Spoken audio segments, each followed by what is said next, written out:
All right, so this is our first NBA preview of the year. We're going to be joined here by a special basketball guest, Jalen Jury, UMHB legend of himself, and Randall, a courtesy member of our team. Not as much experience in accolades here for basketball, or legendary, or any sort of status accolades at all. But that's not true. Of our team. Randall sets the most devastating screens. That's true. I can foul better than anyone around. Hey, you need that on your team, everybody. You need that on your team. Someone's got to take those, It's a team player right there. Team player. I'm the David West. Sometimes you got to be the quickest to get the water for the star, You never know. You got to help out any way you can. Any way you can. So this is our first little test here, because we are not technically live. We are going to try out a new thing. I know we mentioned having a recorded version, maybe a little bit of graphics, sound effects, some fun stuff that if we figure it out, we'll get it down. But if not, if we don't get it figured out, welcome. This is our NBA preview. We'll have a fun name later, which may be displayed right here. We're going to get a little playoff predictions. We're going to have a little battle of top 10 current players and award talk. And I know that you're like, oh, that's only 3 topics. Oh, trust us. It will go a long time. And we will try not to ramble too much, as we have in the past. But we'll do our best, and you'll enjoy, though, regardless. So we'll go straight into it. Let's go West. We'll go West Conference first. Randall, what do you got? All right, so I'll go down the line because I think everyone's going to have the same number one. Number 1, Warriors. Obvious reasons. I'm not even going to go into it. 2, I have the Thunder. So I'm going to go ahead and say Thunder, go at 2. Frank doesn't like it immediately. Frank is also a secondary name for Jalen, by the way. Number 3, another surprise, and I know you're not going to like this, T-Wolves at 3. Oh. Okay. Right. And then I got Spurs at 4, Rockets at 5, and hear me out, I don't think the Rockets I just don't know how much Chris Paul and James Harden are going to mesh. And then just the rest of that roster to me is not that great. It's really just them and Trevor Ariza. I mean, Ryan Anderson, maybe. He'll hit a few threes. Ryan Anderson will hit a few threes. Nene will hit a mid-range or 2. Don't underestimate Clint Capella's granny free throw now. Yeah, Clint Capella has the best free throw in the game, no doubt. He'll block a few shots, but other than that, I just don't think this is a very good team, and their bench isn't deep at all. But yeah, so them at 5. 6, I have the Nuggets. I like the combo of Jokic and Millsap there. I think that's very interesting. And then 7, I have the Jazz, actually. I think the Jazz are going to slip in there and make a little noise, maybe. And then 8, I have the Pelicans. Got the 2 big men, and you know what? I think that might actually – I'm not saying they're going to beat the Warriors, but I think that will actually give them some trouble because Draymond's going to get one of them. Who's going to get the other one? Is KD going to be able to stop Anthony Davis or stop Boogie? That'll be some trouble for him, but yeah, so that rounds out my West. What you got, Frank? Okay. All right. I respect it, but obviously number 1's the Warriors, as much as I hate to say it. Yeah. So just gonna go ahead and move on now. I actually have the Spurs at 2. Kawhi Leonard, arguably the best 2-way player in the league. LaMarcus Aldridge is basically the Peyton Manning of the NBA in terms of regular season. He's unstoppable. Playoff, maybe a different story. Pau Gasol past his prime, but he's still got some miles left. 3, I have the Timberwolves. Okay. Karl Anthony Towns, that's my dude. He's gonna have a great year. Zhang is just kind of there, and then you've got Jimmy Butler, who everyone's talking about the scoring. He's gonna add defense to that team, and Tom was a huge defender. Andrew Wiggins, still a young player, perfect guy to learn from is Jimmy Butler, and I think Jeff Teague is just gonna do enough. And Tyus Jones could, he might he might do some things off the bench, but I think Jeff Teague is enough for him. 4, I got the Rockets. The reason I have the Rockets at 4, so James Harden he was MVP runner-up last year, and he averaged way too many turnovers a game. Now, one thing, Patrick Beverley was a great defender. He's scrappy and all that. I think Chris Paul is also a capable defender. Defense is underrated. But him being there helps James Harden in that James Harden doesn't have to handle the ball as much. James Harden doesn't – they tried to do the point guard thing, and, fans of the NBA loved it. But as a basketball player, you just see someone like James Harden who's just a scorer, and now he's trying to facilitate and score. So, yeah, he's getting 30 and 11 assists, but he's also got 8 or 9 turnovers. So Chris Paul helps obviously on the defensive end and also alleviates, the ball handling deal from James Harden. And then, they basically have a G League team on the rest. They've got Clint Capella, who's the poor man's DeAndre Jordan. They've got Trevor Ariza, who hasn't been good since Lakers? NBA 2K8. So number 5, I've got the Thunder. The Thunder would actually be number 1 if the NBA, if they played with more than one ball. All 3 of those guys, are Russell Westbrook. If he had it his way, he's coming down the floor. Coach calls a play. He's going ISO to the lane.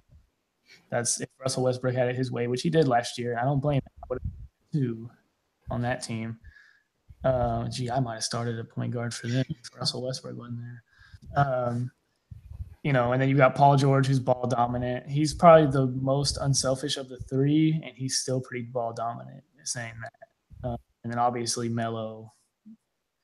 We don't have to say anything about passing the ball. He passes less than Kobe. But is Lonzo Ball better than him? That's yet to be determined. I say no. I mean, ESPN thinks so. Yeah, well, no. Maybe that's why we're not on ESPN, guys. We're not both. Exactly. We're better. We're better. We talk sports good. Good. They talk sports good. I mean, they talk sports well. They do it okay. I don't know. Some of the people. Anyways, so 6, I've got my Blazers. Now, I'm a Blazers fan. And as I've been trying to convince everybody, the Blazers played about as underwhelming and went way under expectations as they could last year, and they still somehow made the 8th seed. And I mean, I think Damian Lillard, offensively is great. CJ gives you that offense as well. Those 2, that's a great backcourt.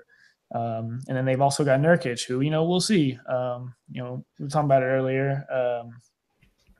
Let's go ahead and give him that extension. They're going to make him prove himself. And I think that works out well for them. I would give him higher than the 6th seed, but Myers Leonard is still on the roster, so I can't do that. And then number 7, I got the Pelicans. Obviously, Red loves his big man ball. You've got Anthony Davis. You've got DeMarcus Cousins. They're going to do what they do. I think Rondo will work his way into the starting lineup there. Eventually. I mean, he's kind of, he's kind of a troublemaker in terms of chemistry and kind of, he's kind of a jerk, and, everybody knows all the stories about Rondo, but at the end of the day, he's talented. I mean, yeah.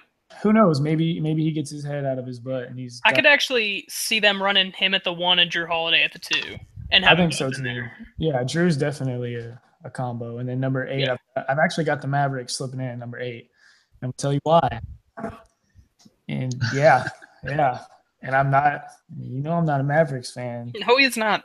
I say, but they've got a young man out there by the name of Dennis Smith, and he's the real deal. We'll talk about him a little later. So he's gonna be a problem for the NBA. Problem. Yeah, that's my Western Conference right there. Well, before we move to the East, I have a couple questions that get brought up for both of you having the Pelicans in. So I have a question. Is Gentry the coach with them in the playoffs, or does he get fired and we get a little turn with them to make the playoffs? I think he'll stay the coach. I think he'll be there. Honestly, I think if they fired him mid-season, I don't think that would make them have a turn. I think that might actually trend them down than trending them up. Something I've been saying about the Pelicans since last year when they got Boogie, though, I don't think they approached the offseason quite right. I think they needed to add a lot more shooters. If you remember the Magic team that made it to the finals, was that 2010? I think something around there. But it was basically Dwight Howard, and then everyone else on that roster could shoot a three. You pass it down to those big men, and then they kick it out whenever they feel like they need to, and you shoot a three, and that got them to the finals. And I don't think they have enough 3-point shooting on that Pelicans team. I mean, Rondo's not going to make a three. Drew Holiday will make some. Who's the three? Solomon Hill. I mean, I think if they, you add someone like a Kyle Korver or someone out there that's going to knock down the threes consistently, I think that's dangerous. But I don't think they picked that up. If they would have got that and molded that team a little bit more towards that Orlando team, I would have had them a whole lot higher up than 8. Yeah, that's a good point. I agree. I think Gentry's got to stay for them to have a shot. They've already, just chemistry-wise, they're already shaky. I mean, so any voice change in the halfway through the season in that locker room is that's really gonna shake things up for them. You've already got, if DeMarcus Cousins and Rondo, those two, you don't have to worry about Anthony Davis too much, I don't think. But if you've got DeMarcus Cousins and Rondo out there and they totally respect Gentry, then you've got to keep him, because there's no guarantee that they're going to listen to anybody else they bring in. So yeah, that's definitely true. And then one more quick question before we go to the East. Both of you enjoying what the Timberwolves did this offseason. What's their close future? What's a reasonable expectation for them in the next, say, 3 years? I mean, I think they still need a little bit more work. I think me and Jalen have actually both talked about a piece that we think would be a really good addition, which they got, was Jimmy Butler in a 3-and-D kind of guy. I mean, obviously he's more than just a three-pointer and defense, but I still think they could actually use another one of those. I mean, I'm not saying somebody that's great at either one, but somebody that's going to come in, play their heart out on defense, and knock down a three every now and then when they need to. But I think they're really close. I mean, when you have a player like Karl Anthony Towns, Warriors, Cavs, they don't have a guy that can stop him. Well, Draymond Green might be able to give him a run for his money. But most of these teams that are like the teams that you expect to make the finals that have all these stars on them, none of them have big men. They don't have good big men like Cat is. And Cat, I think, is going to be an anchor for this team going forward. And Jimmy B and Wiggins, Crawford coming off the bench, Teague, I think, is a really good addition too. I think that team has a reason to believe that they could be in the Western Finals and maybe in the actual NBA Finals in 2 years. It all depends on how the Warriors approach offseason, because at some point they're not going to be able to pay all those guys. At some point it's going to run out where they don't have enough cap room to pay all of them. And if they keep them, then their bench is just going to keep getting worse and worse. So, yeah, I don't see any reason why they shouldn't be shooting for the finals in the next couple of years. Well, I've been waiting for this question. I didn't even know you were going to ask it, but I'm so glad you did. I've been waiting on this one. Okay, next 3 years, they're dethroning the Warriors. I'm going to go ahead and say it. And it's not just because, well, maybe a little bit, because I'm sick of the whole Golden State Warriors domination thing. Tired of it. Absolutely sick of it. KD, tired of hearing about him. Steph, used to like him, tired of hearing about him. All right. So that's in the next 3 years, that's what's going to happen. Also, this is why the Timberwolves are going to be good for the next 2, 3, 5 years. Goodness gracious. They finally got rid of Ricky Rubio. You want to know one of the reasons I didn't put the Jazz in? Because now the Jazz, who's this Jazz starting point guard? Ricky Rubio. Terrible. He can't play. He can't. He's a great EuroLeague player, obviously. What has he done? Some cool passes. He's also put some Gets scored on. Gets scored on. Can't score himself. So I mean, I've been waiting for years for them to get rid of him. When they drafted Chris Dunn, I was elated. Now, obviously, he's done. And then also some additions that, people don't talk about enough. You just mentioned Crawford, but they also got Taj Gibson. He's a huge energy guy in terms of, second chance points, rebounding. He plays tough. He sets good screens. He's unselfish.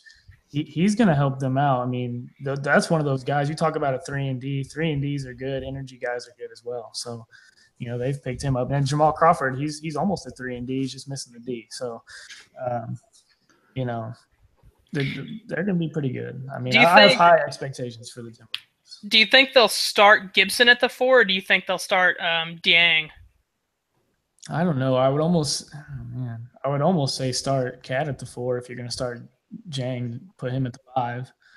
But I think it's all about matchups, because when you play someone like the Pelicans, you're probably going to want to start Jang and Cat. Yeah. When you play someone like the Warriors, you might want to have D-Gib out there. I mean, it's all about matchups. But yeah, I think also if they could get I'm not saying Cat's bad at defense. Obviously, I don't think there's a single part of his game that's bad. But right. I think that he could be a better defender, maybe a better shot blocker, that type thing. I think if they got someone that was all about that, a Kendrick Perkins of this team, if you will, that is all about getting boards and making it difficult for a team to score inside, and Cat would not have to – it sounds terrible to say – but not have to use as much energy on the defensive side of the ball. Right. I don't want to be a James Harden here, but yeah, I think another defensive player – defensive anchor in the middle could help them out this next coming off season. Would help out a lot. Which is what Jang is supposed to be, but we're still waiting on that. So hey, we're all about reasonable expectations here. Randall and I went on a little rant on that in college football. For those of you that have listened or will listen, college football, we talk a lot about reasonable expectations, and it's always fair to bring it over and kind of set your standards on where your team is, and be realistic. Be realistic here. So think about your future. Don't get too ahead. Don't jeopardize anything because you want to make a rash decision because you think you're a championship team. A&M's not undefeated. Kevin Sumlin's gone. We are going to get ourselves into a whole nother level here. So we're going to move on to the East. Jalen, we'll let you go first on this one. All right. I'm about to shake things up once again in the East. Because I'll just go ahead and get to it. Number 1, I've got the Raptors. I got them going number 1 in the East. Okay. DeMar DeRozan, Kyle Lowry, Valanciunas. Love Valanciunas. Oh, you know how much I love Valanciunas. Yeah, love the big man out of Lithuania. Best since Arvydas Sabonis and the Big Z. But so I've got them going number 1. Obviously Serge Ibaka, and that is a great addition still. I got the Cavs going 2. The reason being, I think Derrick Rose staying healthy that's not going to happen, but I'd love for it to. As long as he can stay healthy till January. Yeah, stay healthy till IT comes back, and then you got Derrick Rose, Isaiah Thomas, and Darren Williams. Oh man, talk about having some good veteran point guard leadership right there. I mean, obviously you've got LeBron. Don't even need to say it. Best player in the world. And then Kevin Love is going to be Kevin Love. And J.R. Smith and D-Wade, which everybody's making a big deal of D-Wade starting. D-Wade's going to play maybe 40 games, so J.R. Smith is still going to start a lot. Not that big of a deal. Number 3, I got the Wizards. Okay. They have the next best backcourt in the league behind the Warriors and the Blazers. Yeah, I said no, John Wall and Bradley Beal. I mean, they're the real deal. You've got Gortat, big crunchy Gortat, holding it down the middle. Otto Porter Jr. If he just plays semi decent, he'll be fine there. And whichever Morris twin they have, I don't know the difference. So. He played really well. He ended the season well last year. So number 4, I got the Celtics, and I wanted to put them in like 7-8 spot, but it is the East. So I'm gonna give the Celtics 4 because, okay, without getting too much into it, Kyrie Irving is not that good. People need to calm down with Kyrie Irving. Kyrie Irving was in Cleveland for how long before LeBron got there? 3, 4. How many times did they go to the playoffs? How many 20 and 60 something records did they have? Oh, almost every year. Because you only got to get about 38 wins in the East to be in playoff contention, and you can even do that. So Kyrie, not that good. We're about to find out. Okay, yeah, he can score the ball. He can't stop it. He couldn't. No, not stopping anybody. Gordon Hayward definitely can't play defense. Al Horford, he might be their most reliable defender, and he's yeah. And isn't that crazy? Marcus Smart can play some defense. He can flop. He's a flop expert. You get rid of Avery Bradley, who's arguably he's easily top 5 perimeter defender in the league. Avery Bradley, and then you get rid of Crowder, and you bring in 2 guys that want nothing to do with defense. So, I think number 4 is even being generous. Maybe they'll prove me wrong. I doubt it. Number 5, I got the Bucks. I think we're all just waiting for the Bucks to unleash some kind of potential here. I mean, You look at them on paper, and you look at them, you're just like, man, okay, Giannis, okay, Chris Middleton. You got, although thank God they finally got Michael Carter Williams out of there. I mean, they've got talent. They might just need Jason Parker. Yeah, Jabari Parker can stay healthy. They might just need Jason Kidd to step in there and play point guard for them, to be honest. But we're all just waiting on them to do something. Number 6, I got the 76ers. 76ers. Didn't do that on purpose. That's just how it worked out. If Ben Simmons can stay healthy, if Embiid can stay healthy and stay off Twitter, they're gonna be good. I mean, Markelle Fultz, I think he's a little. I don't know. I hate to say he's overrated. I think he was the right pick for them at the spot. But I think there's other players in the draft that are better than him. But I don't know how much better he honestly is than De'Aaron Fox. I don't think he is. I think De'Aaron Fox, Dennis Smith, and Lonzo are all better than him. But I still see why the 76ers picked him. I can't, I think those guys are better, but I can justify the pick for them. So number 7, I've actually got the Heat. Huge Tyler Johnson fan, huge Justice Winslow fan, and if he can just mature just a little more, I think he can get them there. Again, we're talking about the East here. So, and who's their point guard, Frank? Oh, it's Dragic. You know it. I love me a European player. Yeah, you got Dragic and you got Tyler Johnson playing the combo. I mean, those 2 guys are almost interchangeable at times in terms of just facilitating one another the ball. And then at the 8 spot, I got the Pacers. Really? Okay. Miles Turner. A breakout year is coming. I've got more to say about him later. Oh, yeah. Miles Turner's going to be in there. Al Jefferson, he's getting up there in age, but the dude can still ball a little bit. Yeah, he can still ball a little bit. Yeah, he can. Mm-hmm. I mean, and on Oladipo, he's a good role-playing starting 2. I mean, that's what he is. He's a consistent player. But I'll be interested to see, because when he first started at with Orlando, they actually kind of more played him at that 1.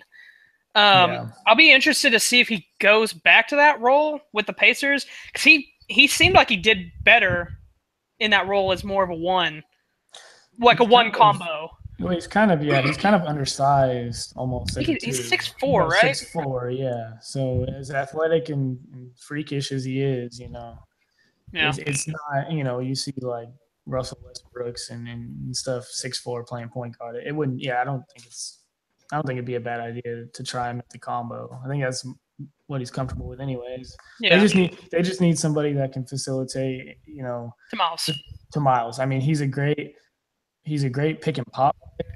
Oh yeah. If he can develop as a pick and roll a little bit, he's gonna be dangerous. I already think he's gonna have a breakout year. So, and defensively, he's a good shot blocker. He's a capable defender down there. So I think he's gonna have a great year. And I think someone like Miles Turner may not be able to make some shake in the West and lead a team to the playoffs in the West, but this year, And if Dwight Howard could take that Magic team to the finals, and now granted he had shooters around him and everything, but even that East was stronger than this East we're talking about today. So. Yeah, it definitely was. Yeah. That East had the Celtics in it. Yeah. So. No. All right, well, I guess I'll go ahead and take over and start with my one, which Cavs. I'm sorry, I still think they got the one, but Raptors at 2. I see a lot of people having Celtics at 2, and I'm going to go ahead and tell you I got Wizards at 3 and Celtics also at 4. They're not going to mesh like everyone thinks they're just going to be great. No, they're not going to be. I don't see them being that good. But anyways, yeah, I really love the Raptors too. I think that's just a team that, man, they're just going to be on an edge team until like it's like LeBron is the bane of their existence. Like that team can be so good if he just wasn't there. If LeBron was not there, if LeBron moved to the East, that Raptors team would win the East. Or if LeBron moved to the West, Raptors would probably win the East every year. I think they're that good of a team. And you know how much I love Valanciunas. A man with some post game on the offensive side. I love it.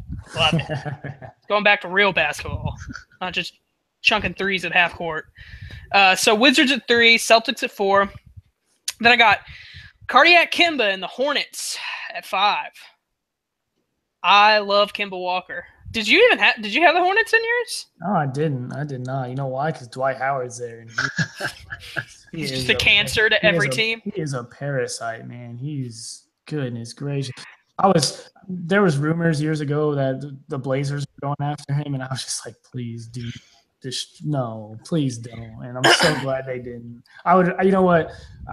Oh man, I'd almost rather have Myers Leonard on a roster than that.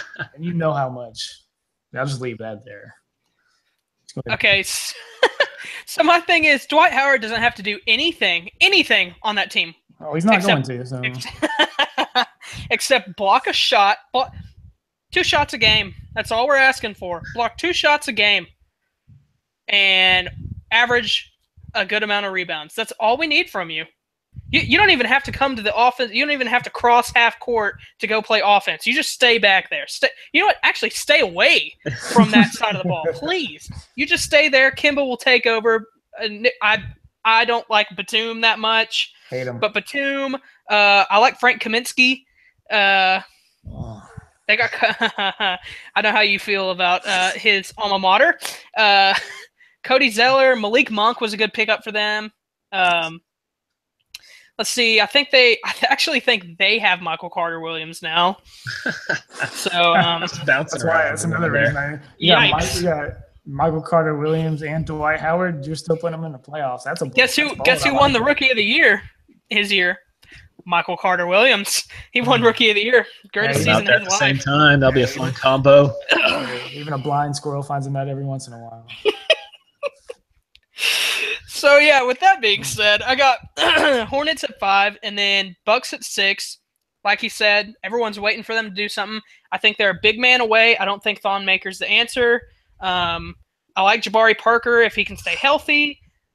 Chris Middleton's a good piece. And obviously, Giannis is amazing. I mean, if anyone saw what KD said about him, he basically said that it's up to Giannis if he wants to be the best player of all time or not. KD thinks he has that potential in him. I don't know about that, but I mean the physicals of his game, his size, his speed, his ability, what he can do with the ball. Yeah, sure, probably, but I don't know about saying greatest of all time. Yeah. But yeah, so Bucks at 6. Then I got Pistons at 7.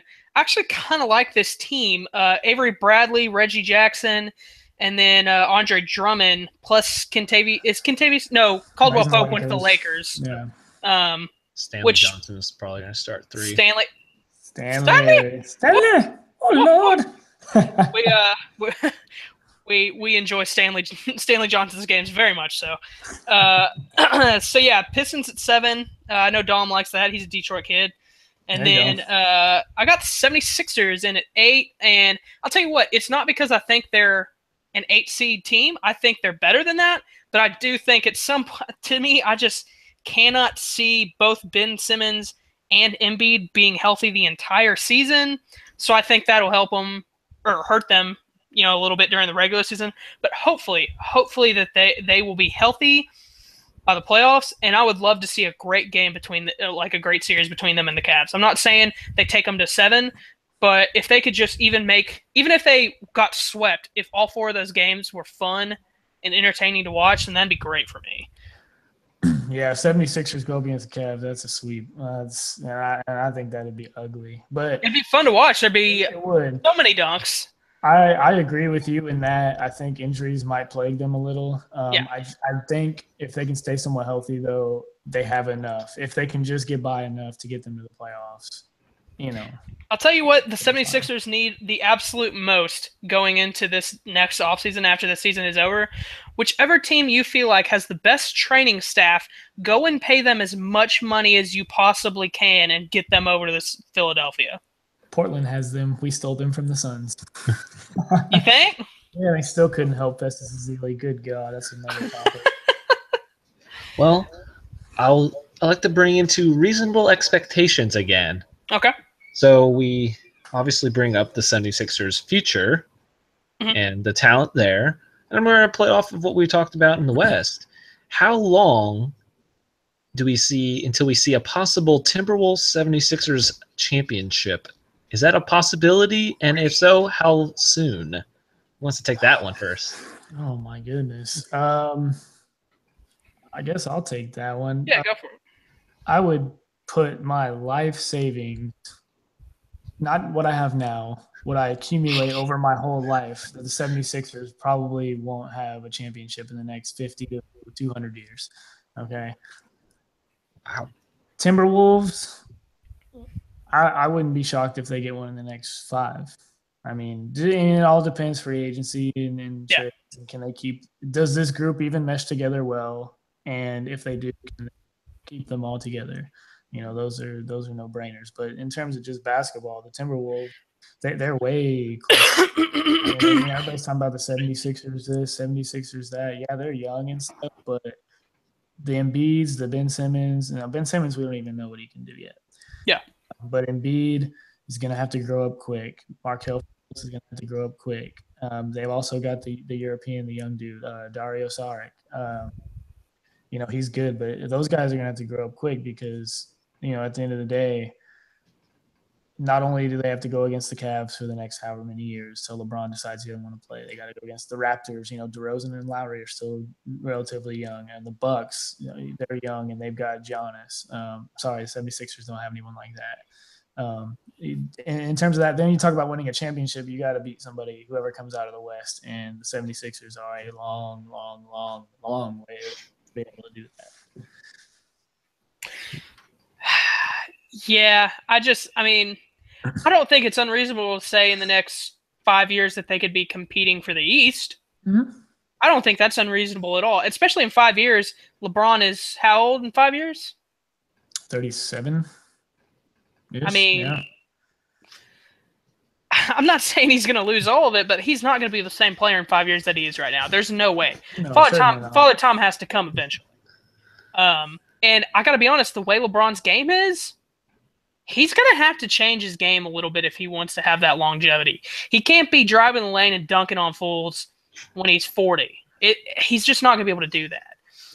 I think he's in a trend, though, because it seems like every season his post game gets a little bit better, and his mid range seems to get a little bit better. I wouldn't say his 3-point game is getting better, but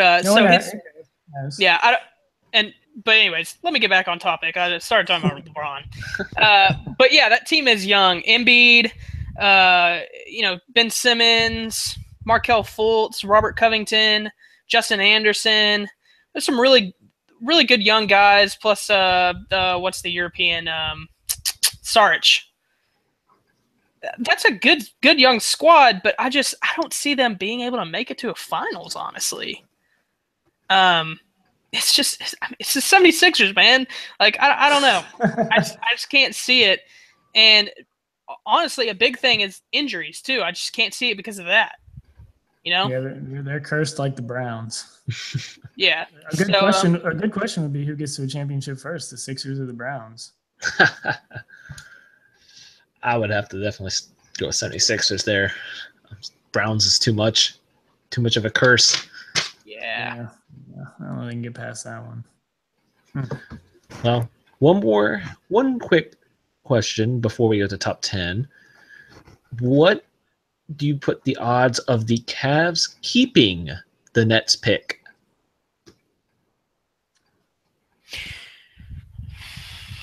Okay, so what's LeBron's contract like? Is it over at the end of this season? He can opt out. He has player Okay. option. And this pick is this next season's, right? Yes. It all depends on if he opts out. To be completely honest, I think they're going to keep it either way. But if he stayed and they saw a possibility of, I don't know, picking up maybe a center. Maybe they're starting to get worried about some of those teams that have some of these young centers. Maybe they want to go pick up a halfway decent center, and they want to trade that pick and somebody. I could see him trading it away, but if LeBron opts out and goes to LA or wherever, they will definitely keep that pick because they'll need it. They will need it because that team is a great roster, but you take LeBron off that team. Don't do that. That team is molded around him. That team would kind of be a jumbled mess, honestly, if you take LeBron out of that. Mm-hmm. So I think they definitely keep that pick. Okay. Jalen? I say keep it. It's like Red says. It's if LeBron leaves, God, he better not. And if he goes to the Lakers, I'll probably never watch another NBA game. Randall, will you? I mean, I say keep the pick. I don't know. I agree. The problem with that pick is it's not like to get a post or to get someone like they're gonna have to trade that pick and a player to get because there's not too many headlining posts coming out of this next year's draft class. And the number is dwindling every year of pure post players. Yes, but he's not a number one type guy. He's not a number one type guy. I mean, this pick has a very good chance of being the number one pick. It does, and it's got to be. I think Marvin Bagley is the best college player right now, and I think he's better than Michael Porter Jr. But that's a whole different. That's a college basketball conversation. So. Yeah, I agree. I think I don't know. I say you just hold on to it, see what you can get, because the problem you may have to go after someone like a Trayvon Duval out of Duke, that point guard. He's the real deal. Derrick Rose ain't gonna be healthy. Deron Williams getting older and older, and Isaiah Thomas, we're now worrying about his longevity. So I say hold on to the pick. If nothing else, you can find yourself a healthy young point guard. But yeah. And at the very least, if they were going to trade it, I don't think they would trade it until they found out what pick it is. Right. Because say they find out it's a number one pick and some team, say the Pistons, fall in love with whoever they want to get at number one. That pick, Tristan Thompson, and maybe another piece for Drummond. I mean, I don't know if they could take on that cap space. I don't know. I'd have to look at it. But I mean, it could work. I don't know. It depends on you were talking about it earlier, Dom. You kind of wish that they might just go into complete rebuild mode, which that would be, if you trade away Drummond, that would be it. But I'm just using Drummond as a potential player, but like anyone, But I would use that pick if I was the Cavs. I would definitely use it. I don't know why you wouldn't. Right. That's the main.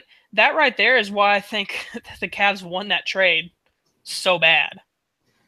That you gave away a player that could be a future all-star. Franchise, I haven't looked at this year's class that much. I don't know much of them, and it's hard to until you watch the season because all the guys that are going to be in the top 10 are going to be 18 years old. So, but I don't know. Maybe there's the next Kyrie in there. I don't know. So, I would keep it and use it. All right, fair enough. So we'll move into a highly controversial topic sometimes. The top 10 current players who wants to take this one on first? You want to go 1-1, 2-2? Okay, yeah, we can do that. We can do that. Go ahead. You want me to go first? Okay, well, first off, the reason we put this in here was because if anyone saw, Bleacher Report put theirs out today, and it's ridiculous. It's terrible. So that's because we started arguing about it at lunch a little bit. So, all right, so one, I think we're both going to have the same one. LeBron. He's the best player in the world, period. Yeah. So, no debate there. Number two, so you got LeBron. Number two, I have Durant. All right, so we're going to start it off here. This is where we started arguing at lunch. This is where we started arguing, and the reason we started arguing is because I believe KD took himself out of the hunt when he left the Thunder to go to a Warriors team. Not saying he lost his ability or he lost his, but Kevin Durant had proved he was the second best player in the league behind LeBron when he was with OKC because he had to be. KD doesn't have to be anything for the Warriors hardly. I mean, so – obviously his points per game goes down. His stats go down, whatever. He shoots the ball maybe a little higher percentage. But the reason I can't put him at 2 is he no longer has to be the second best player in the league, and therefore he's not, in my opinion, of course. So I got Kawhi Leonard at number 2 because if he doesn't get hurt in that series last year, the Spurs win that game by 30, and then they have all the momentum in the world. And we may not even be talking about this. Now, the Warriors are really good, but, Popovich has a way. Popovich has a way of getting his teams to beat teams that are better than his. So, and that just – that if you watch how that series played out after Kawhi Leonard was out, there's just no comparison. For him to have that, that much weight in a Popovich team, I got to put him at number 2. And he's the only guy that – he's the only guy that gives LeBron nightmares, to be honest with you. Yeah. So we'll go to 3 here. That's going to be different already. Yeah. So my 3 is Westbrook. Same here. Okay, so not different. Not different. Yeah, I mean, he's a freak. He is a freak. Obviously, I think his stats are going to go down this year. But to me, I'm not much looking at the stats because I know – that's why I have KD at 2.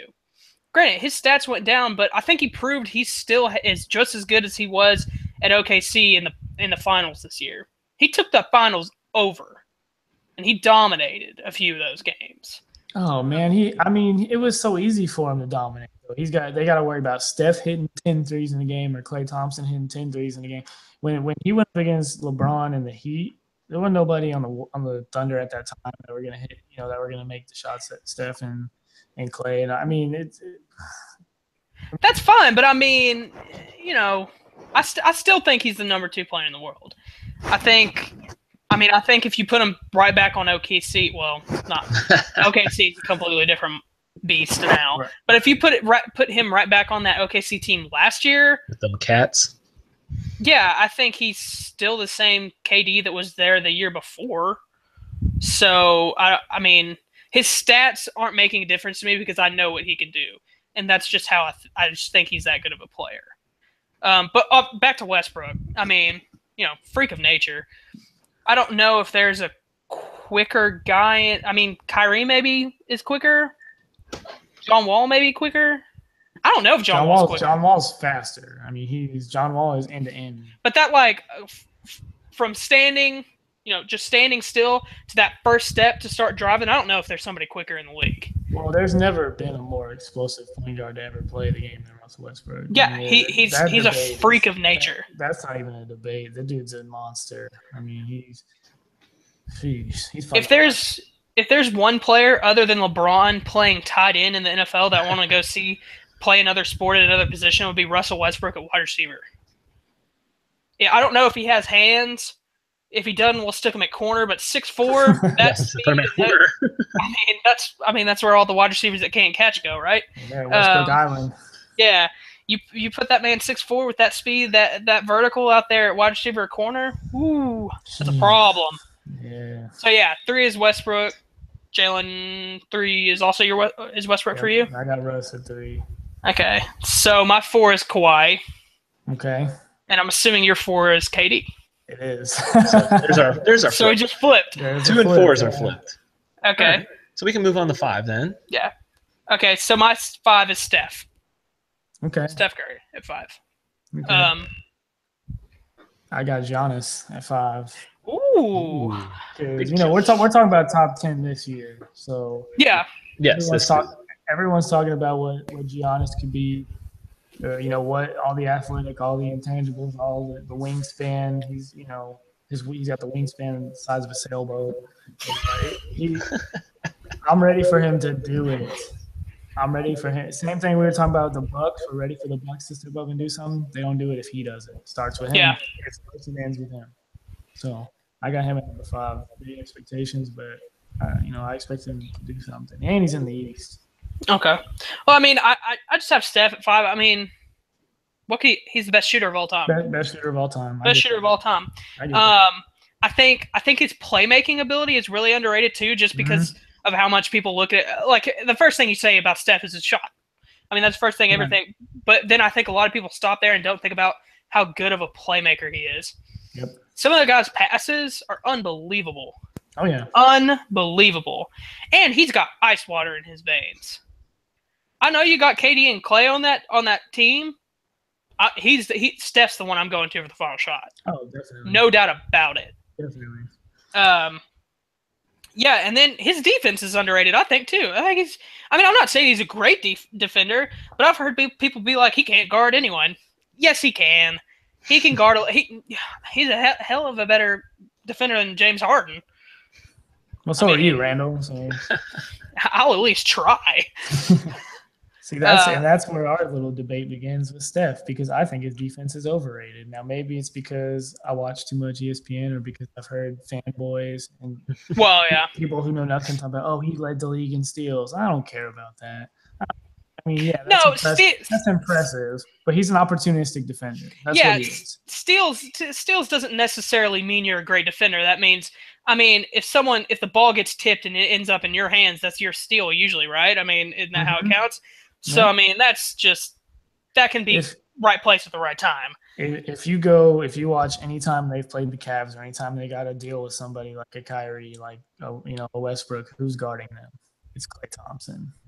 Yeah, so, Klay's we have a very close friend of ours who believes that Klay Thompson is top 2? He says he's the best. He says he's the best defender, best perimeter defender. Okay. I thought we were about to go crazy here. I mean, you got Kawhi and Jimmy Butler out there. I don't know how you're going to say Those that, two but are definitely better. Yeah, but I hope he hears this. He won't. He won't. Well, he needs to. He's bitter at us right now because of fantasy. But anyways. So yeah, 5 is Steph for me. 5 is Giannis for you. Yep. So 6. 6 is going to be interesting, I feel. I have James Harden at 6. Despite that awful defense, his offense is that good. Fair enough. I got Anthony Davis at 6. Wow. I mean, he's the real deal, though. You look at his scoring, his athleticism, the brow, obviously. The brow is the source of his powers. It is. You shave the brow. He's probably shrinks back to 6'1", like when he was in high school. That story is one of the most amazing athletic stories I've ever heard.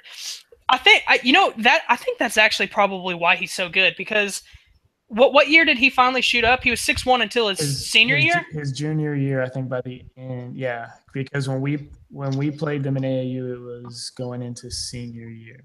And he was 6'10", and he was longer. So up until then, he probably never trained as a post. He trained as a point guard. He was recruited as a point guard. He had, I think, 1 or 2 D1 offers. Which is incredible. That is scary. It's incredible. You almost wonder what would happen if I would have got to 16. Probably not that, but no, yeah, I got him at number 6. Just his rebounding, obviously, his shot blocking is still incredible. He's added a new element to his scoring every year. If he comes out hitting threes this next year, wouldn't even be surprised. He's always been so good because of his background as a ball handler. You don't have to worry about that. There's no part really missing to his game at this point. Yeah, he just got to stay healthy. Yeah, just got to stay healthy, and I don't know. he doesn't have any shooters to kick out to, so maybe a nice no look block to DeMarcus Cousins every once in a while. But yeah. I mean, it's. Well, I think you'll see a lot of alley oops between the two of them this year. Like one will be in the post and just throw it up to the other one and hope for the best. That's the thing. DeMarcus Cousins is an underrated passer. He's an underrated shooter too. He's an underrated shooter too. He can shoot some threes. If he's kicking it out, he might be kicking it out to Boogie. Well, I'd kick it out to Boogie before I kicked it out to Rondo too. Oh, I'd kick it to Boogie at half court before I let Rondo hit a mid range. I think Wayne Rooney could probably punt from the 3-point line and before Rondo's going to make one. Just going to be honest there. I think Clint Capella would make an overhand free throw before Rondo could make a three. So, it just turned into a Rondo can't shoot. Well, I mean, I'm a Mavs fan. If anyone knows a little bit of history of Mavs and Rondo, they know I'm not going to like Rondo. He gave up on us. Did not go well at all. No. But anyways, so I guess we'll go back to the list. We'll go to 7. How about that? Let's go to 7. So 7 is where I have Giannis. Okay. I think I mean, granted, this list could change by the end of the year. Hell, Giannis could be 1 by the end of the year. I don't know. Sure. But right now, I don't think he's shown it yet to be in that top 5. But I think he very well could be in the top 5 at the end of this season. Okay.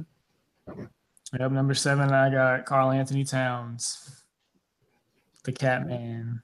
I'm kind of with Cat in the same corner as I am with Giannis, just not yet for me. Yeah, I mean, and the same could be said for either one of them. It's like if either one of them explodes and jumps into the top 3 spot, are we surprised? Not really. But there's something you're saying about Cat, I'm saying about – I guess you're saying about Cat and Giannis, and we both kind of feel that way. We don't know if they're quite there yet, but they obviously have every tool that they need to get there. It's just a matter of, can they put it all together? So that's why I got Cat at 7. I think he does put it together. I think, he's a rebounding machine. He's a double-double machine. So he's not going to have as much pressure on him to score. Now, like you said, Jimmy Butler being there doesn't help his post defense. Talking about Karl Anthony Towns. Yeah. But on the offensive end, maybe because he's got some more weapons. I think Andrew Wiggins has also gotten a lot better. So I think there's enough there to take some of his pressure off of Karl Anthony Towns offensively so that he can focus maybe a little bit more on the defense. Right. And let me ask you a question, because I've gone back and forth with some of my friends about this. At the end of their careers, Anthony Davis, Karl Anthony Towns, who has a better career at the end of their career? I think Cat will. I think Cat will. And that's kind of stark contrast because I put Anthony Davis before him. Right. Just for this year, but we're talking about career. I think it's Karl Anthony Towns. If nothing else, the Timberwolves are just better than the Pelicans now. Yeah. If they can stay together, will be. And I don't really see Anthony on the Pelicans, and the Hornets for so long now. I don't really see him necessarily going to a contender anytime soon. Mm-hmm. I just don't think he's that kind of guy. Thank God. Yeah. Or he'll be on the Cavs tomorrow. But I think Karl Anthony Towns right now, definitely he's just in a better situation, better coach, better team. So. I think Cat, and I've said it before, I think all it takes is one dominant center to change the game a little bit. Mm-hmm. If we have a Shaq come back in the league, teams are going to be like, hey, we need to get post again too because we can't handle this. Throw it in there. I think Cat has the potential of being that player that changes the league. I'm not saying all teams go back to all post game, but I'm saying they're like, hey, we can't have K-Love being our 5. Right. We can't have Zaza Pachulia being our 5. We don't get me started on Zaza Pachulia being a starting 5 in this league. I won't. But yeah, so I do think Cat has that potential. Colin Kaepernick should be starting at the 5 in the NBA before Zaza Pachulia. That is the second Cap reference of today. Made one on the previous show. I think we mention it every time on NFL as well. I can't not mention it. You can't. Yeah, I couldn't leave that one alone. He just... So with that, is Cap your number 8? No, my number 8 is Anthony Davis. Okay, mine is Steph. Whew. Okay. I didn't even realize Steph had fallen that I was far. going to say, I was waiting to see how far until I asked. Wow. Where do you even sneak him in? All right. So then where do we go with 9? My 9 is Paul George. Okay. Mine is James Harden. Okay, Because so that terrible defense. Terrible defense, and well, he's not going to be, like I mentioned earlier with Chris Paul there, he's not going to be a turnover machine. Right. Like he was, but the man still doesn't play any defense, and there's no really way to get better at defense. Defense is all heart at the end of the day.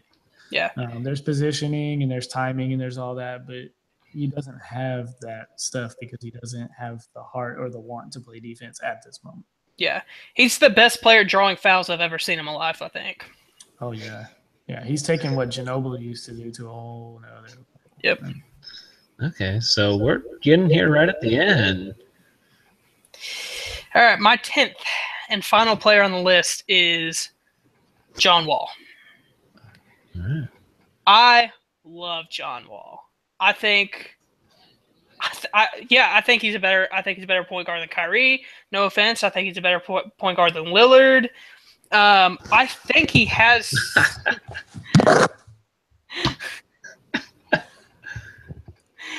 I personally think he has the potential of being better than Steph. Whoa. Whoa, hold on now. I'm just saying, man. I think John Wall is really, really good. He is, but geez. I mean, if he improves his 3-point game a little bit. A lot of it. I'm not saying he needs to improve it to match Steph. I'm saying his game as a whole, if he improves that 3-pointer, he don't have to do anything about him driving to the basket. But I think he could be a top 2, top 3 point guard in the league. Which I already think he is the 3rd best point guard in the league. Because I don't put James Harden as a point guard. A lot of people put him as a point guard. He's a 2. He's 6'6". He's a 2. He's a 2. Yeah. Have you seen him? He throws more jump passes than Tyronn Lue did with the Lakers. 2. Yeah. So yeah, John Wall's my 10. Okay. I got a PG-13, Paul George. That's my 10. Okay. I love Paul George. Yeah. If he can not break his leg on a stanchion, knock him. I mean, yeah. And all these players it's obvious. They're like interchangeable, man. I mean, they're interchangeable. And it's also, we keep saying after like half these guys, well, they got to stay healthy. I mean, that's just the thing. Yeah. Oh, yeah. Some of these things you can't, wish on anyone you couldn't predict. So yeah. Okay. Well, I'll throw some names in there that obviously weren't in your top 10. SI, I know that probably wasn't the most accurate top 10, I think, either. I know you mentioned Bleacher Report, but 2 of their top 10, both of you have left out. The kicking Draymond Green, and gosh, somehow snuck in at 10 for SI. I'm gonna put him in the top 20. Yeah. There we go. These are the replies I'm trying to get here. 10. They had him at 10. He's just a bully, man. That's all he is. He's just a bully who just can make a 3 every now and then. That is the ugliest 3 I've ever seen. Every now and then is being nice. His shot's uglier than Lonzo Ball's. Ooh, is it uglier than Sean Marion's, though?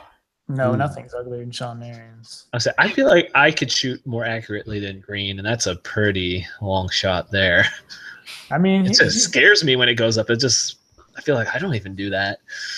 His 3-point game has definitely improved. Defensive player of the year. I don't know. I thought it was Rudy Gobert. But at the end of the day, Draymond Green is the anchor of that defense. He's what makes that defense go. So I get that. But Klay Thompson also is as well. But Draymond not cracking my top 10, not my top 20, not ever. No. No, Draymond. Because you put every single guy that we just mentioned, you put them, all 10 of them, whatever. Who's the word? You put them on the Nets.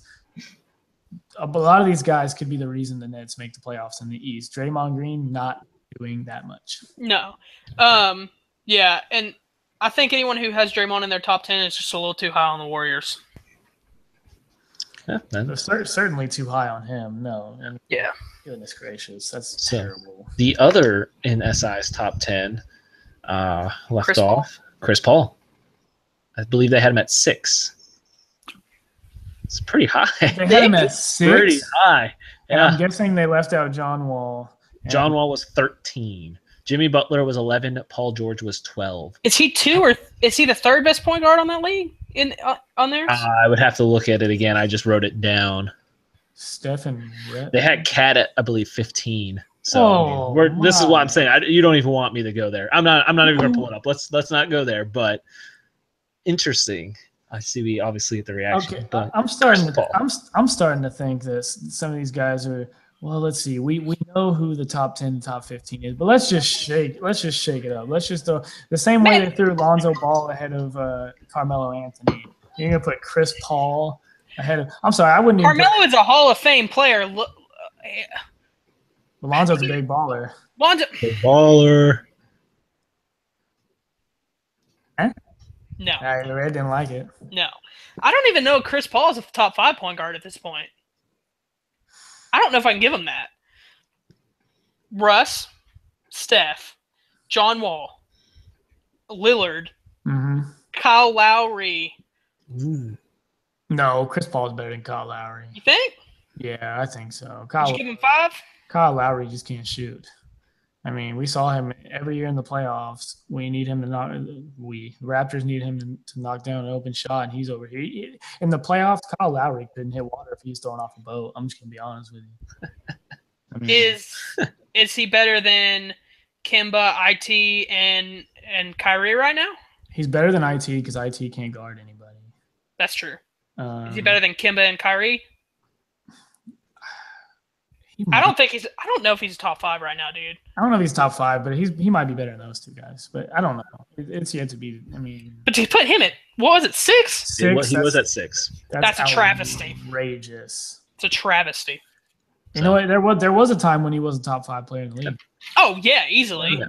There was a time. It's not that time. I was going to say the time has passed, but it was interesting that they left him there for this season. It was this season as well. I got dunked on him by. He dunked on me in 2K today. I don't want to talk about it. Yeah, he hadn't dunked on anyone since Wake Forest. Were you playing? The 04 Hornets or the 06 Yeah, I don't know what happened. I was upset about it. Oh, well, one more person to add in, not on SI's top 10. A fun pick here. It doesn't have to be top 10. Where would Hoodie Mello rank? Are we considering Hoodie Mello and Mello 2 different people? Yes. That's fair. Hoodie Mello is number 1. Mello is...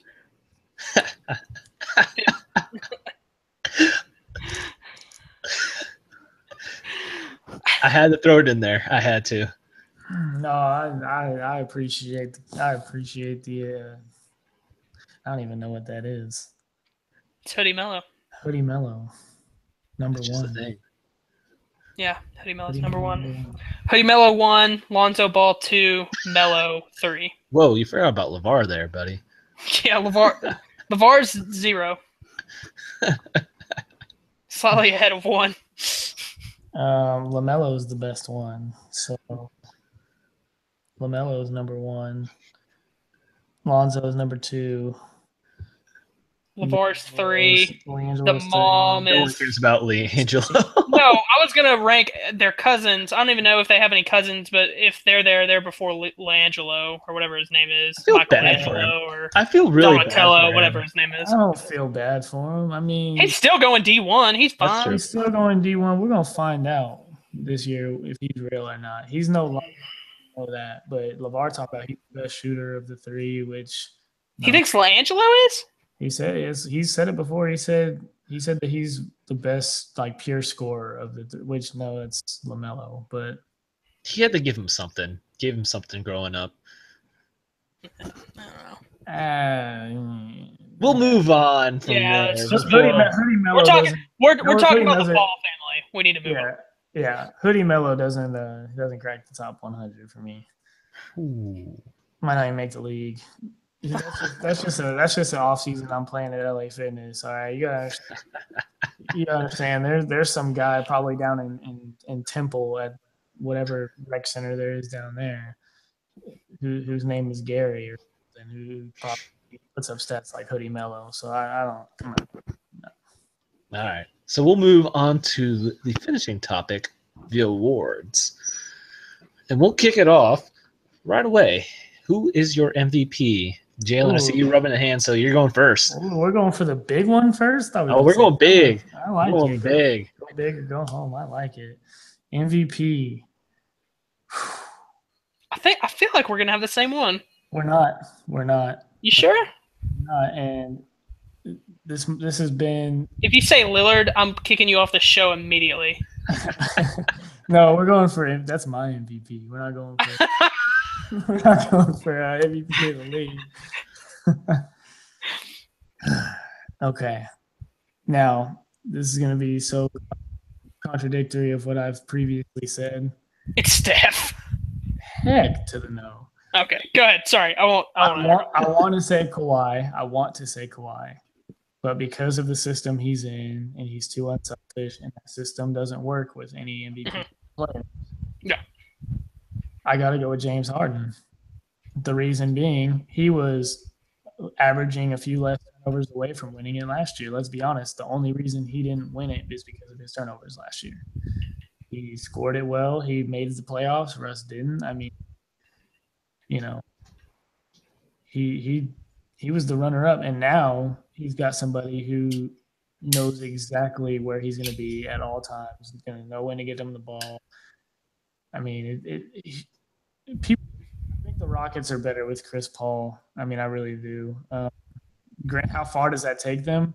I don't know. They didn't get very far without him, though. So, Russell Westbrook's not going to average a triple-double again. That was amazing and awesome to watch, but it's just not going to. He doesn't need to now. He doesn't have to now, and he shouldn't have to. And double-double should definitely still do that.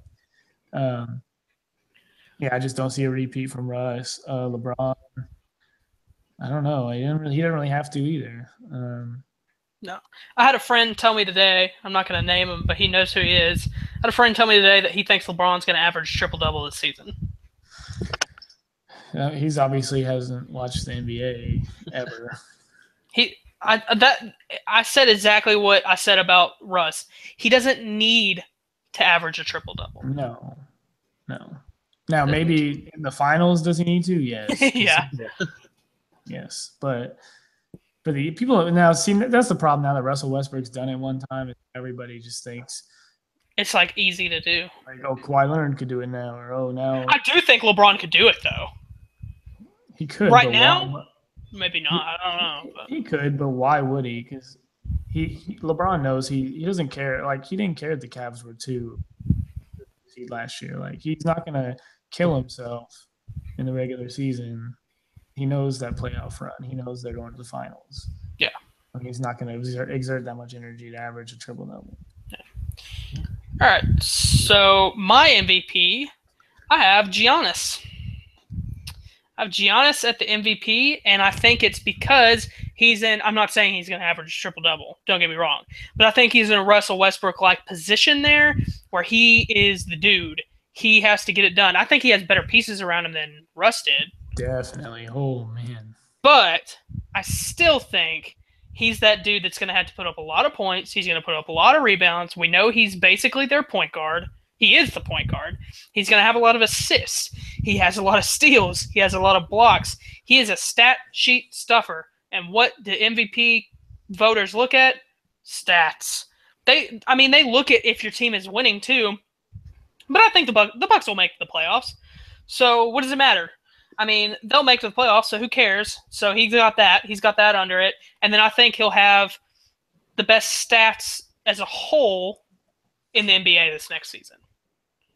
Yeah. Well, so, I know before, early when we finished up college football, I had Randall guessing for my MVP, and we ended up with the same. Yeah. I think I was trying to be a little different, and I was going in the same direction Randall was going, and I'll take the odds on Giannis. So you don't think it's going to be Tobias Harris?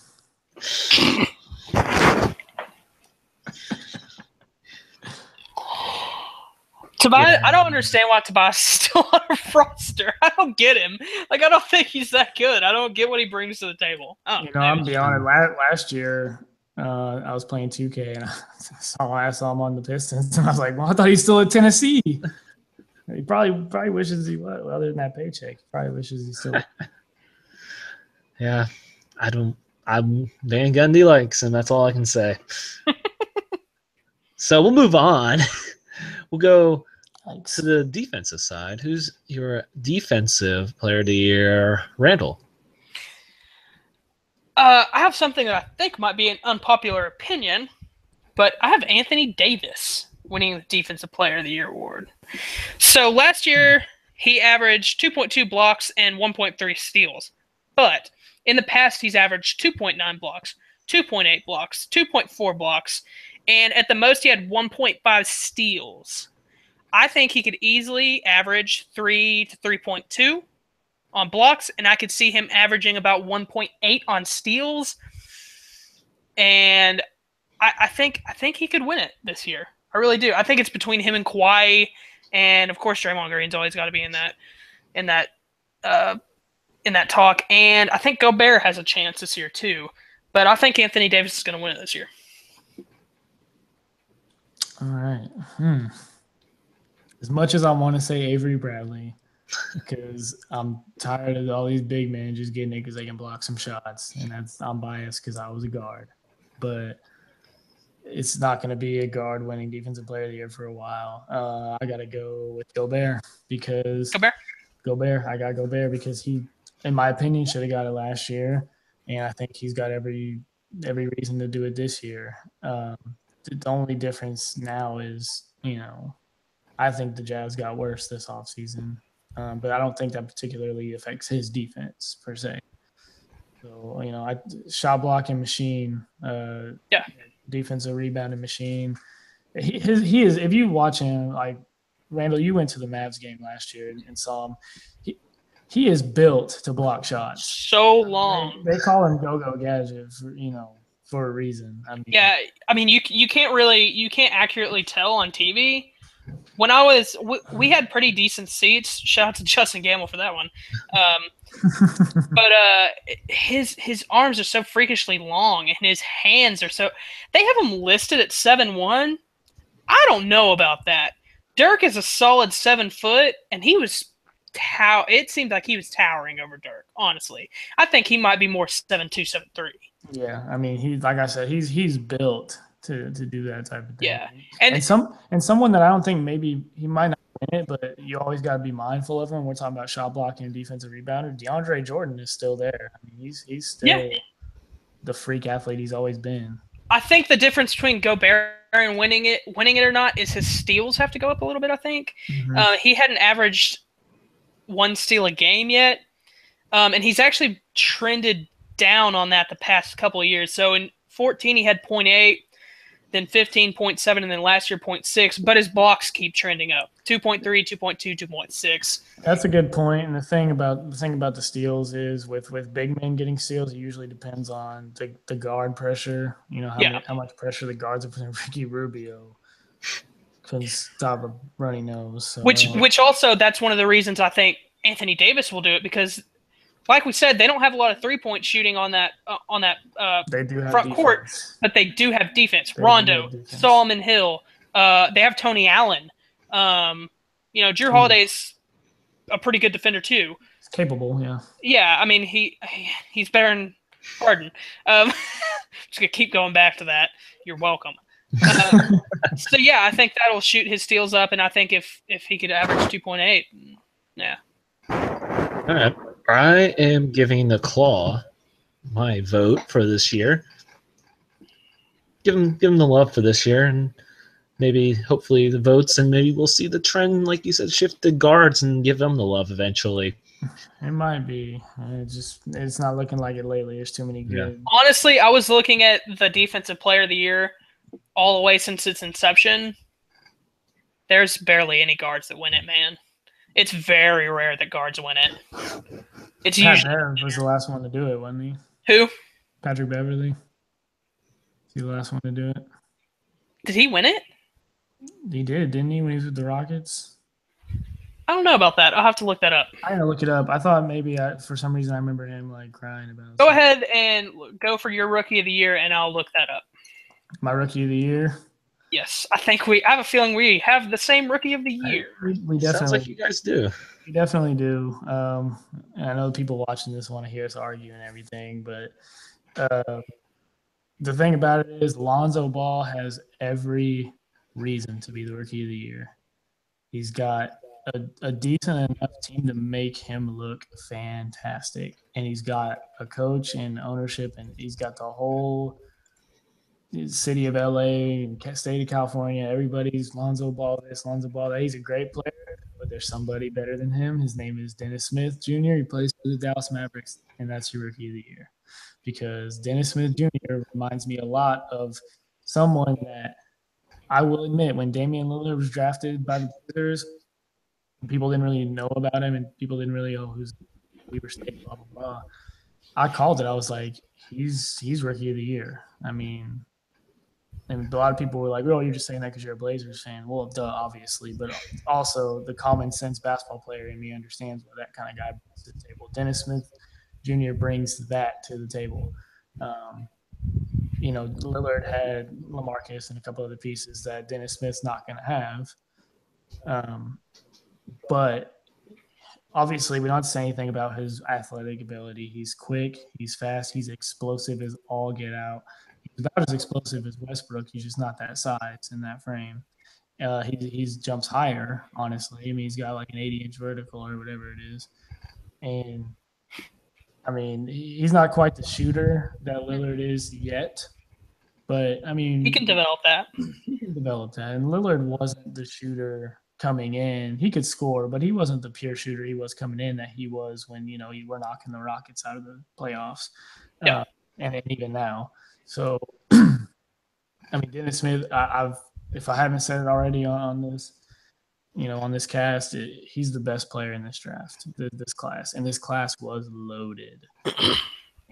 Yeah. But he's the best one. I mean, and that's my unpopular opinion. Just don't be shocked when it is. Yeah. I mean, I'm a Mavs fan, and it is going to sound biased from me, but I think it's Dennis Smith Jr. too. I mean, I think he's going to have to, if this team wants to make that 8 seed, like Jalen has us at, he's going to have to step up. Harrison Barnes is going to lead the team in points. That's a given. But I think Dennis Smith is too. I think Dennis Smith is 2 at points, and he needs to lead the team in assists. I think he needs to do that for us to have a chance of having a decent season, and I think that's how he'll win the Rookie of the Year. Yes, he has better. Yeah, and he has better pieces around him to try to facilitate the ball to than Lonzo. Lonzo is a player who's going to get a lot of assists. He's going to get points too, but he's not going to get the kind of points that Dennis Smith is. And when you're a rookie trying to dish out assists and you don't have anyone to dish out assists to, I don't see how he could win Rookie of the Year. Yeah, but I mean, Lonzo had a great summer league, but I'll stop it there. It's summer league. He got a triple-double in the summer league, and everybody lost their freaking minds. But I bet Anthony Bennett had a really good summer league. I don't know about that. I don't think Anthony Bennett had a good day ever since he walked off that stage with the Cavs hat.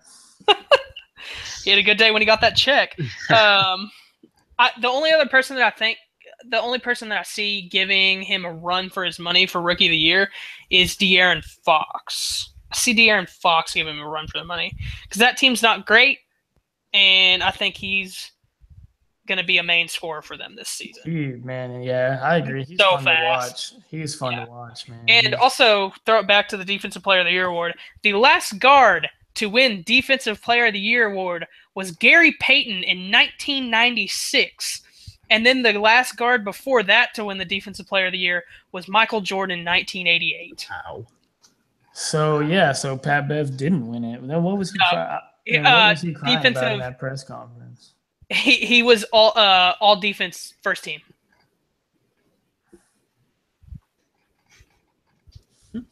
All right. Well, I'm gonna just throw just to make it different for Rookie of the Year, because I do agree. I think Dennis Smith Jr. wins. But to be different, I'll make a different pick. If healthy, and I'm going Ben Simmons just for the stats. As we mentioned, Giannis with all the different stats. Simmons, if healthy, plays a whole year, he could throw up a lot of different stats. That is the key. That's the key, though. Healthy is the key. If he's healthy, he can put a lot of different stats up, and I think that might be interesting enough if they look for that. If they're going to go with an MVP with Giannis, my pick, if Ben Simmons does it at a much, much lower level as a rookie, though, maybe this was my problem with Ben Simmons. Even when he was coming out of college and he wasn't hurt yet, and we didn't know he was going to be hurt and all that stuff, I don't know what kind of player he is in the NBA. Yeah. I don't know exactly. I mean, he brings rebounds, I guess. Passing. He can handle it. But I mean, Fultz is going to be the point guard. So I don't know what he brings to that team. I think of the two, other than athletic ability. Of the two, I think it's going to be an interesting deal. You've got Fultz, I think, might be the better scorer, could be the better scorer of the two. Ben Simmons is a better distributor, and that's an interesting for those two because of their size and their positions. I'm not sold on Ben Simmons yet. I mean, he's got all the hype in the world. You know, obviously the Memphis coach, you know, Fizdale or whatever, he's over here, you know, boasting about, well, we're not talking about him enough. He hasn't given us anything to talk about. He hasn't played. You know? Yeah. So I'm not sold on him yet. I think it's more if it comes down to a stats thing, if they're even similar between, I'm talking about Ben Simmons and Dennis Smith, if those two are even similar, you've got at the end of the day, you've got to look at if Dennis Smith can get his Mavericks team to the playoffs or even in playoff contention where they're 1 or 2 games out in the West, and Ben Simmons, you know, it's not going to be Ben Simmons getting them to the playoffs. It's going to be Embiid. But I don't know. I think, real quick though, how dare you say Dennis Smith take his Mavs? He's living in Dirk's world. All right, well, you take each of them off the team this year. Yeah. Which way? Yeah. I mean, no disrespect to Dirk. He is the best Euro player of all time. But it's Dennis' team now. We'll move then to six man of the year. Go ahead, Red. Go ahead. I know you want it.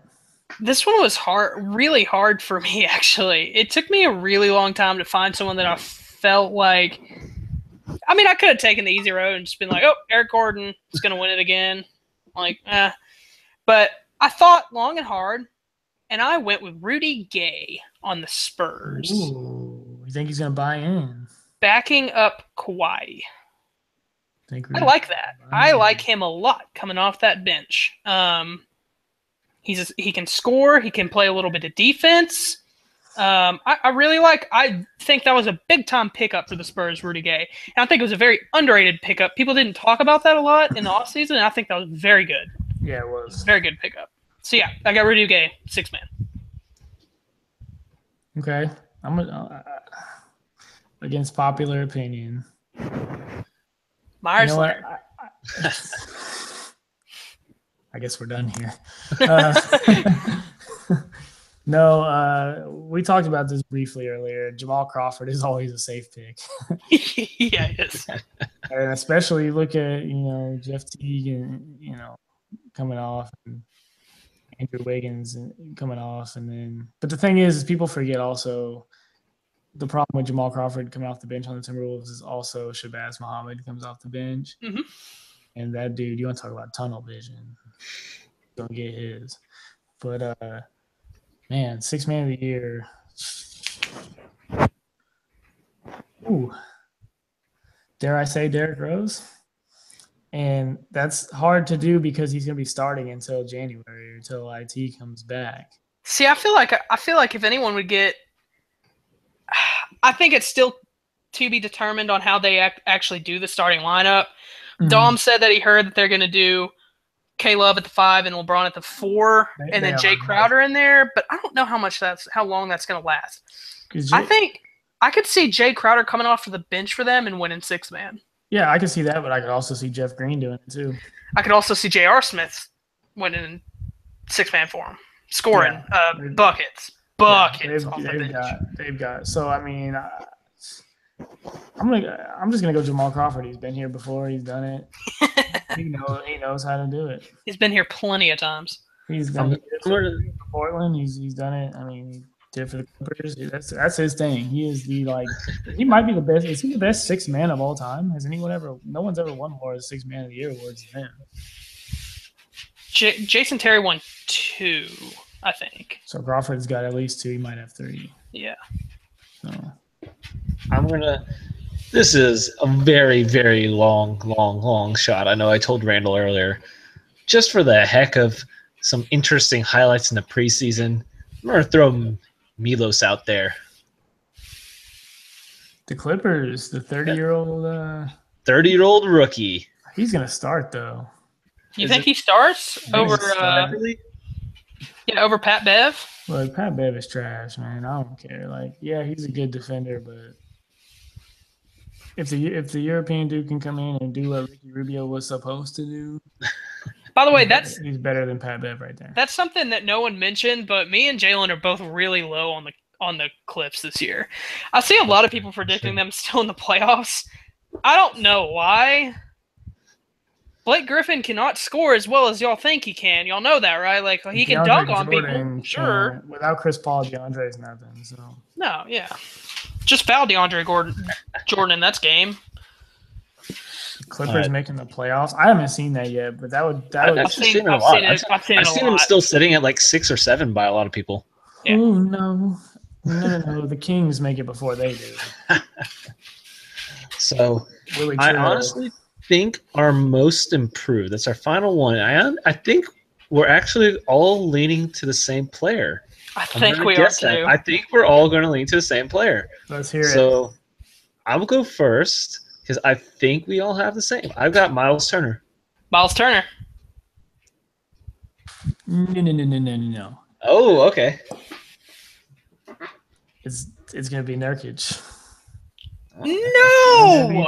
We talked about it earlier. We talked about it, and I like it. We've been waiting in Portland to have a big man just be decent. We thought it was going to be Plumlee. Should have known better. Thought it was going to be a Luke.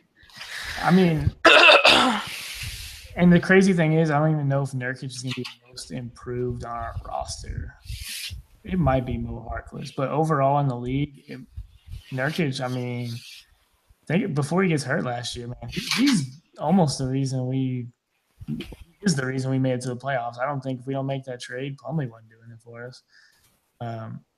Portland doesn't make the 8 seed last year. I mean, he was hurt and didn't play in the playoffs, Nurkic, but I mean, he's got the shot to do it. I mean, so here's my argument for Miles Turner.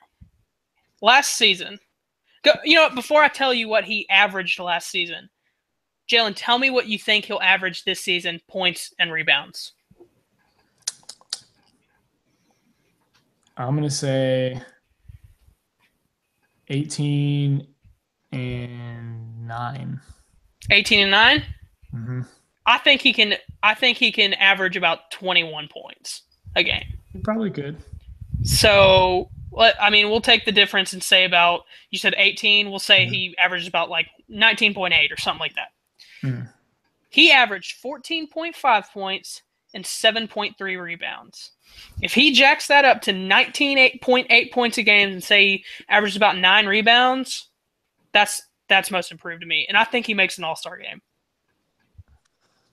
He could. Well, okay. The only problem with it's not East and West anymore.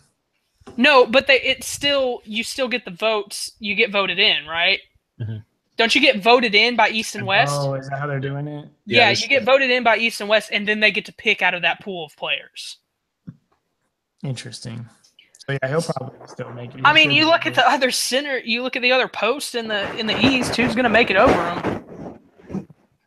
Valanciunas. Valanciunas, Miles Turner, Embiid if he's healthy, Andre Drummond maybe. Drummond ain't gonna make it over Miles. Horford. No. I mean, who wants to see him in the All-Star the game? vote from the fans. Don't forget about Zinger. Embiid will get the vote, but he won't be healthy enough to play in it. Zinger. Yeah. So yeah, I think he makes an All-Star game. And just real quick, All-Star game. I think the way you make the All-Star game, you make them want to play.